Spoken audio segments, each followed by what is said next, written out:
Hi, Tim Sells here. In this video, I'm going to be working with my partner, Nick. He is my marketing guy, and we're going to be talking about solving your lead generation challenges. And the way this happened is that I just got back from an incentive trip and I called Nick and we were talking. He basically extracted out all of the replies and comments having to do with the last video that I did on problems and which problem do you have and so forth.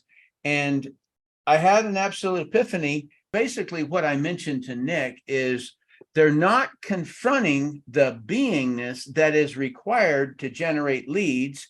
And the first step is they must look with high interest at the beingness and doingness required to have leads. So it's interesting when we look at this, the spikes we see were like 2A and 2B, haven't decided how and where I'm going to generate leads. And just sitting here looking at it, it seems, well, that's pretty easy, right? I'll just decide I'm going to do Facebook ads. I'm going to do Instagram ads. I'm going to pass out flyers. I'm going to do surveys, whatever it is, just pick one and get into it. That seems like just such a quick and easy thing. Or even the next one, right? 2B, you didn't list each step and prioritize the list. Well, gosh, I could make myself a list of what I need to do to get a flyer ready to pass out, or write up some survey questions, even if it's like pause this video and do that, just do it. And so there's, even though it seems, you and I sitting here talking, that seems like a simple thing. Something is still stopping a lot of folks, right? These were some of the most popular responses we've gotten. And so with that sort of a confrontation, I think you used the word confront earlier. Is that the beingness, is that what's stopping people? Not having the beingness.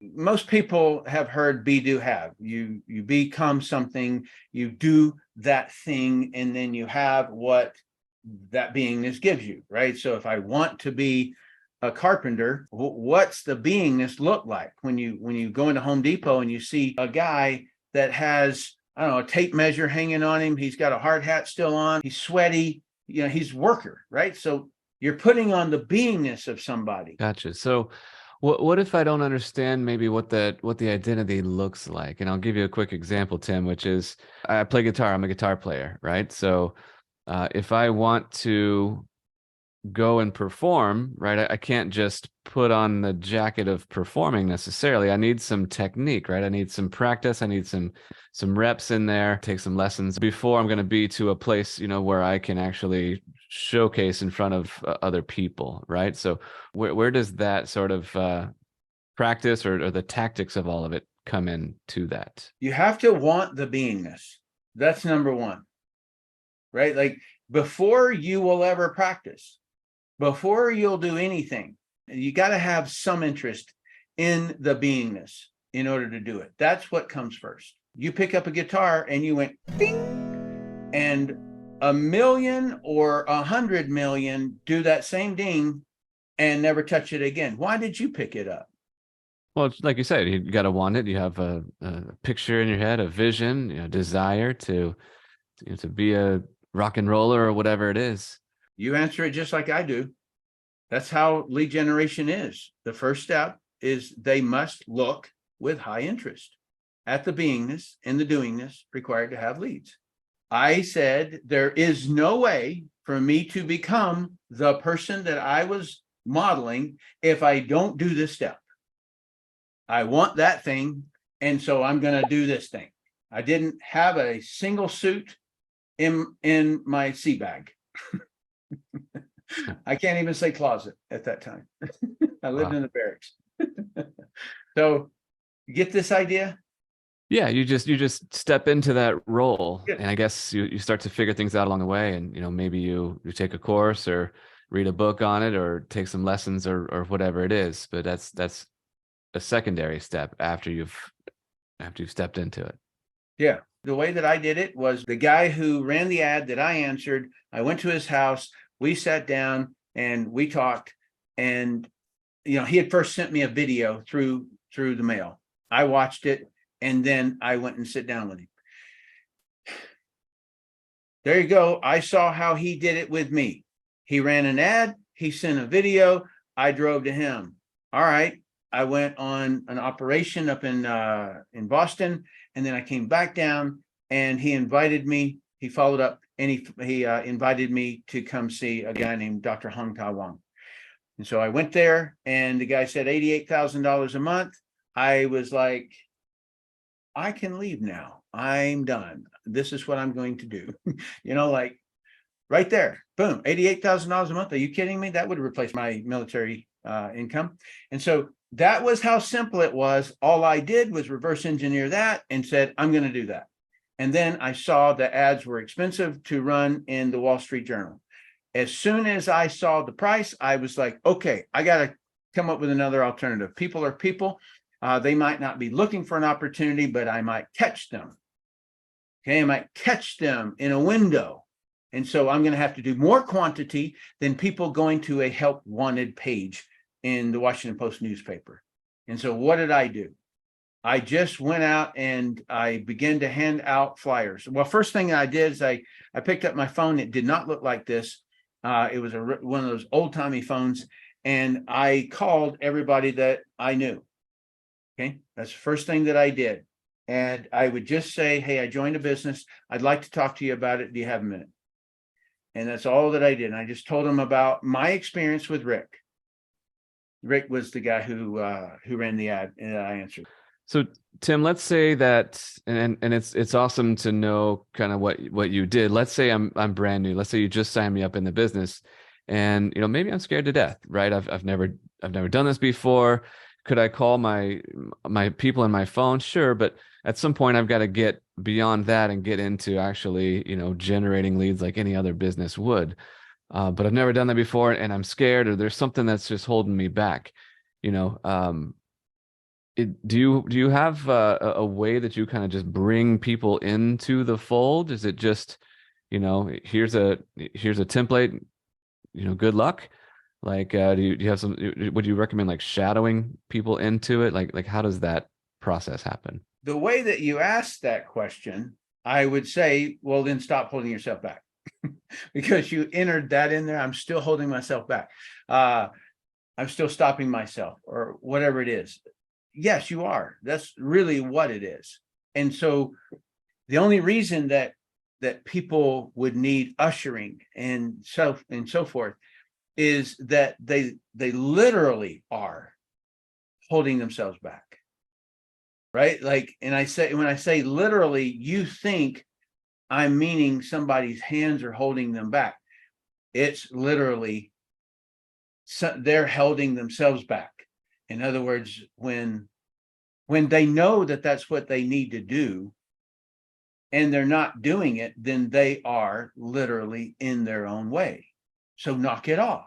Let me give you an example that's outside of network marketing, but it has to do with me working with my boys. Okay. When I first took my son to jiu-jitsu, it was following me reading a series of books to him. It was the Jocko series, The Way of the Warrior Kid. And so, he's fired up. He wanted to go, right? And so then when he went into there and, the gym is echoing, there's a mat rolled out there everywhere. And there's all these kids that are running around and, like in the very beginning of class, they're all running around and dragging each other with their belts and stuff like that. And my son was like, I just saw his beingness just shrink down to a prune, He didn't want to get into uniform. He didn't want to do any of that. And I said, hey, man, you want to just watch for a minute? And he's like, and I go, good, just watch. Just watch what they're doing. And so he's watching them, right? So that's look with high interest, right? That's what we're talking about. And, what are they being? And is he comfortable being that? He sat for a while and, the professor came over and he said, hey, like, do you want to sign up for jiu-jitsu? And I said, yeah, he's just checking it out right now. But yes, we want to sign up. And I said, you want to sign up, right?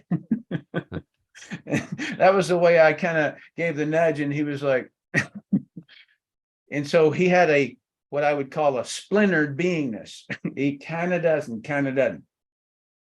And so, perfect example. I love that. So how does he get from that, scared kid seeing something new for the first time, looks kind of cool, but I'm not sure about that. How do you go from that into, you know, all in winning tournaments and stuff like that? Like where does that flip happen? And there was a kid that came over and he said, "Hey, are you going to join?" And he said, "Yes." The kid goes, "Oh, it's so cool. I was scared my first day, and now I love it," or something like that. And so it meant more to him, my son Tristan, than that he came over than me. That's the team effect. And when you're at an in-home, when you're at a live event, you've got other people. And when you can do that endorsement, if you will, with others, it's amazing. Let's take something super simple, right? Like maybe what's one of the simplest ways to generate leads, like um, doing a survey. I think you told me before that you did a bunch of surveys, especially when you were getting started. Can you just sort of take us through the steps, right? We know we need to list out the steps and prioritize the order and all that kind of thing. But can you just sort of walk through just a really simple lead generation case? I mean, we could talk about social media and all that stuff, but there's so many facets in the technology and all there. I'm just trying to think just something really, really simple that folks can follow a model, and then we can then, take that model out to other ways to generate leads as well. But Yeah, well, the model that Rick Mayo gave me was pretty simple. He said, call people. It was almost like a duh. All right. So I called everybody that I could in a couple of weeks, like everybody. And that was me having to go to work. And then at night, figuring out what time they were, whether they were in Bahrain or they were in Hawaii or, wherever they were. were you afraid to call them? Did you have a script worked out? Like, what did you say to these people? Obviously, it's your friends and family. Yeah. So my upline gave me just kind of a cheat sheet. It was just written on something like a notepad like that, about that much. And he just wrote it and what he said to his friends and colleagues and such. And it was something to, I recently joined a business. Can I show it to you? It was that simple. I will send you a video. If I send it, will you watch it? After they say yes, when will you watch it? Because I'd like to follow up and talk to you about it. And that was basically all that I said. And so I called them all and, they, some interested, some not interested. Okay. And so then after that, I looked around the neighborhood and said, there's people there. And so it's what I did. I said, there's people there. All right. So I'm going to make a flyer. I'm going to put it underneath their doormat. And I had a phone number there. And then a little bit later, I created that voice message to give them an explanation. So we literally crisscrossed for hours. And so we put out a whole lot of flyers and we filled up a hotel room with prospects. We probably had about 50 or so, 60 people there. It's good. It was worthwhile. So that would be the next easiest thing to do is, get some door hangers created. I call it save your community. Whatever your benefit is, you're going to save your community with your benefit. I even did stuff that was a little bit more aggressive where I entered into, now I got to talk to somebody. I would just basically put a clipboard in my hand and I would put on the beingness of a surveyor. And I would, go to the train station and then I would catch them in the parking lot. And then I would just say, hey, can I ask you a couple of questions? Just 3 questions. I'm doing a survey. And so then I would ask them 3 questions and that was it. I'd say, thank you. I appreciate your time. And then a little bit later, I would have some brochure that was at the bottom. And then I would say, hey, thanks so much. I appreciate that. This is a little bit of information about the questions that I was asking you. It wasn't to join a business to begin with. It was just to buy a small product. Okay. So that was the confront.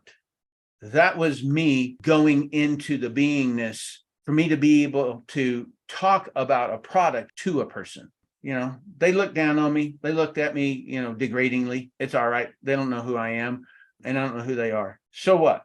if somebody looks at me. You had a dream that was big enough that you were willing to let all that stuff go, right? Who cares what people say or do or look at you? You've got a dream that you're following. Yeah, any one of those people who look down at me, do you think that they are going to pay for my kids' education? Nope, not a chance. No, they're not going to pay one of my car payments or anything else. And so why do I care what that person thinks about me? They're not on my Christmas list. That's a good word. I think so many of us, we get so hung up on, I want people to like me. I don't, this the first time that somebody says anything cross, I'm like, oh, I just, I fold, right? And so just being able to have thicker skin, kind of one of the things you have to develop in order to push past these barriers. I would say get to develop, because it chisels you to become somebody much greater than you ever imagined. The quantity of friends that I have, because I was willing to get out of that silly non-communicating shield that I put on, that I'm shy thing. Like, and being on this side of it now too, just the freedom and the opportunities that it opens up after getting past that barriers. What would you say? Is it worth it 10 times over, 100 times over? I mean, then a trillion times over, just a trillion times over. I can't even put a quantity to that thing. Blessed me in more ways, just in terms of emotion and in terms of, quantity of friends. And, it chiseled me into caring more about mankind and helping mankind. And I would have never done that before. So that would be like track 2. Track 3, social media, where I just choose a platform and then begin to create content, because when they come and look at you, you need to have a presence. You need to have an identity.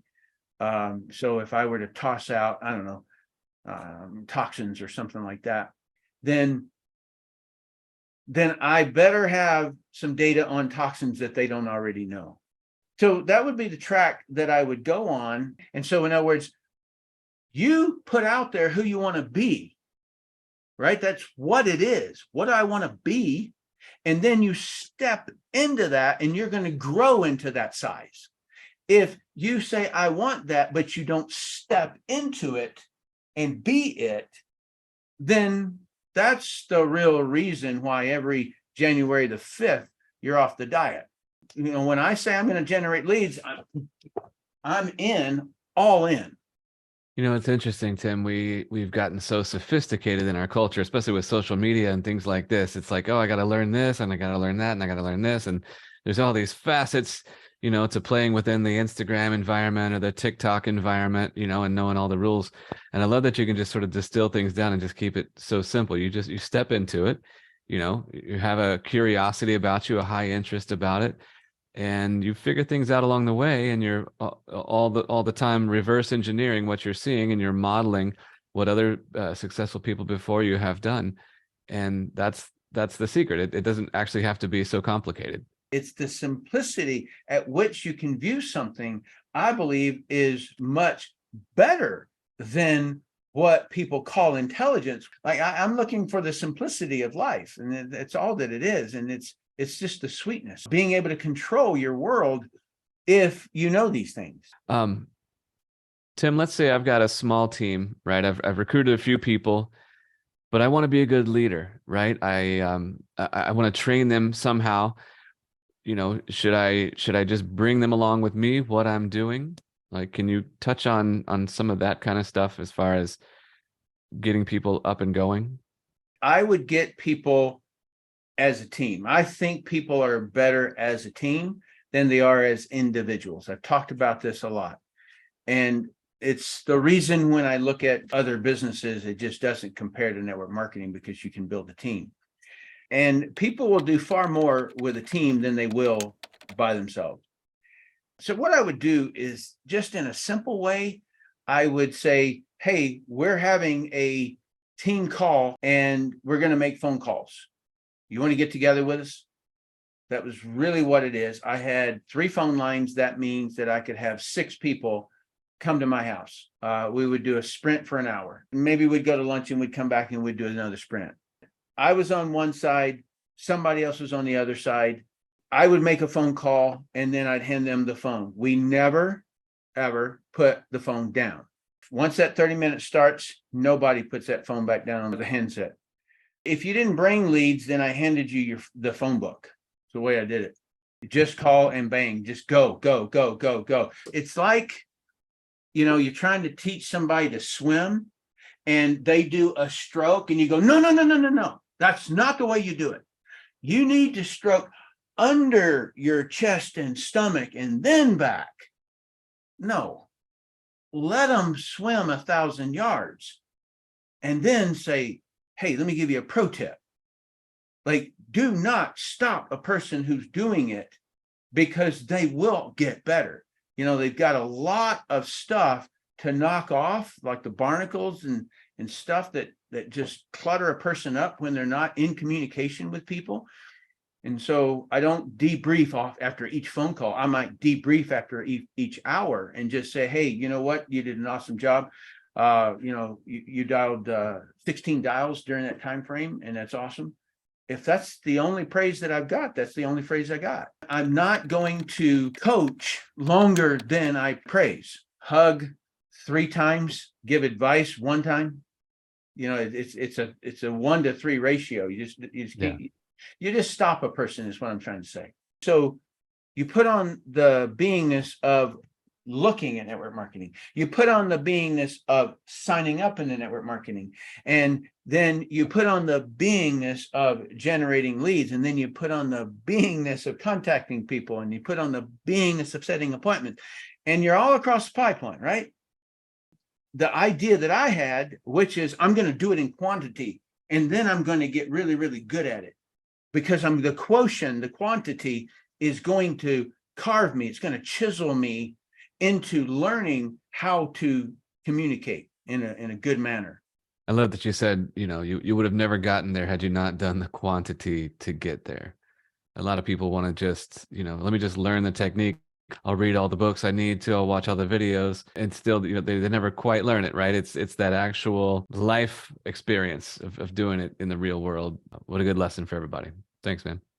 Hey, you're welcome. And thank you for being on. Please, if you would, comment down below. I started this whole conversation having to do with the barriers to generating leads. And people are stuck at different ones. And Nick was great to come on with me here. And we're curious, what's your next step? What's your next action to go through? Because really, that is what we're confronting with high interest is, okay, what's next? What's next? What's next? What's next? That's what we're confronting until we're into a more of a standard operating basis. We're trying to establish lead generation at the quantity that you are able to handle.